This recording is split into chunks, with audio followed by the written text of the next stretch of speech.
All right. So what do you want to know? What is the history of Seattle?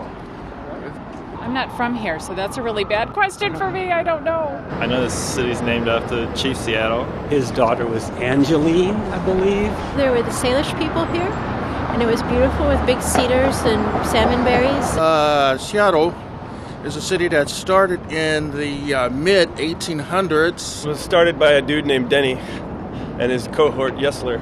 I think they landed at what's like West Seattle now. I think it was Alki was the first location, and then there were some other islands.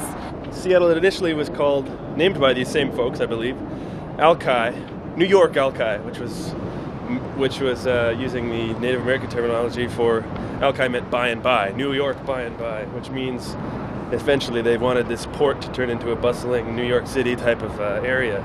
Based on timber industry and probably fishing. Lumber, lots of lumber. A point for explorers for gold rush heading up to Alaska.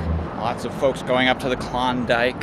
I know there was a fire in the late 19th century, which really changed Pioneer Square. We lost most of the city at one point, and then it had to be rebuilt. But there were a lot of problems with water levels.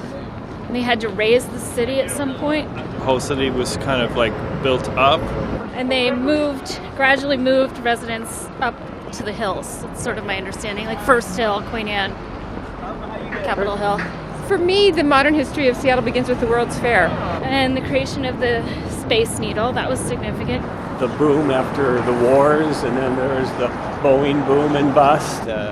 Sign on the road that says, last person to leave Seattle, turn the lights off. In the 70s, there were still bars with like drunken sailors, and people would get in fights, or someone would walk into the bar and buy the entire bar a round of drinks. And then they opened the Lusty Lady. It was Jet City, and then it was rebranded the Emerald City. Famous Seattle institutions?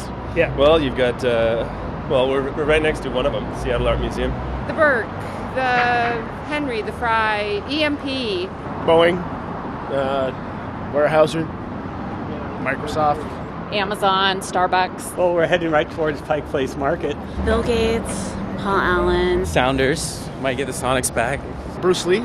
Hipsters. Norm Rice was kind of fun, too. Seattle is known for seafair every summer. The hydroplane that flipped over, I don't remember what it's called, slow-mo or whatever. The Seattle Aqua Theater, and Led Zeppelin performed there, and a bunch of other used to have like ballet dancing and water, water ballet. I just think of music, man. In the 60s, we had a lot of famous bands, the Sonics. Jimi Hendrix. Soundgarden and Pearl Jam. I'd say Kenny G. Nirvana. I don't want to say grunge, but I have to say grunge. Grunge musicians that we know from here. But I also think of music history here as being kind of, like early jazz music here, that this was a spot apparently on a tour that people would go around the country and play music here. Well, I think maybe one of the most memorable things for me was after Kurt Cobain died, and there was the big gathering at the fountain at Seattle Center. I sort of remember the earthquake that we had that was pretty big last time around. WTO. Yeah, the WTO riots. Like, that's not a cultural event, but it was a moment in history. What is history? What is history? History is what you yourself remember or somebody else has written down for you. History in the Greek is research. I would say history is just the accumulation of stories and events that have happened and how people retell them. It's about understanding the world around you, starting with the past. That's awesome. Thank you, man. All right. Thank you.